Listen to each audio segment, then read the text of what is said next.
ಕಾರ್ಕಳದ ಹೊಸ ಬಸ್ ನಿಲ್ದಾಣದ ಬಂಡಿಮಠ ಮುಖ್ಯ ರಸ್ತೆಯಲ್ಲಿ ಸುಮಾರು 3 ತಿಂಗಳಿಂದ ಒಳಚರಂಡಿ ನೀರು ರಸ್ತೆಯಲ್ಲಿ ಹರಿಯುತ್ತಿದೆ. ಈ ಒಳಚರಂಡಿ ಸಮಸ್ಯೆಯನ್ನು ಸರಿಪಡಿಸಬೇಕೆಂದು ಸಾರ್ವಜನಿಕರು ಆಗ್ರಹಿಸಿದ್ದಾರೆ.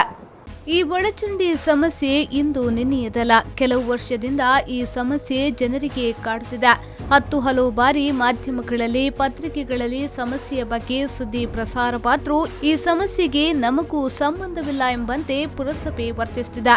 ರಸ್ತೆಯ ಪಕ್ಕದಲ್ಲಿ ನೂರಾರು ಸಾರ್ವಜನಿಕರು, ವಿದ್ಯಾರ್ಥಿಗಳು ಬಸ್ಸಿಗೆ ಹಾಗೂ ರಿಕ್ಷಾಕ್ಕೆ ಕಾಯುತ್ತಿರುತ್ತಾರೆ. ಈ ಸಂದರ್ಭದಲ್ಲಿ ವಾಹನ ಚಲಿಸುವಾಗ ತ್ಯಾಜ್ಯ ನೀರು ಇವರ ಮೇಲೆ ಚಿಮ್ಮುತ್ತದೆ. ಅದಲ್ಲದೆ ಇಲ್ಲಿನ ವ್ಯಾಪಾರಸ್ಥರಿಗೆ ಇದರ ದುರ್ವಾಸನೆ ತಪ್ಪಿದಲ್ಲ. ವ್ಯಾಪಾರಿಗಳು ಅಂಗಡಿಯೊಳಗೆ ಕುಳಿತುಕೊಳ್ಳದ ಪರಿಸ್ಥಿತಿ ನಿರ್ಮಾಣವಾಗಿದೆ.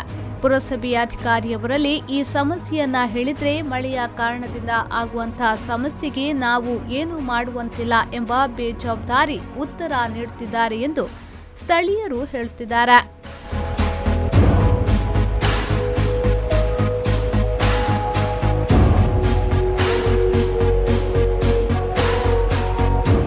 ಕೆಎಂ ಖಲೀಲ್, ವಿ4 ನ್ಯೂಸ್ 24/7 ಕಾರ್ಕಳ.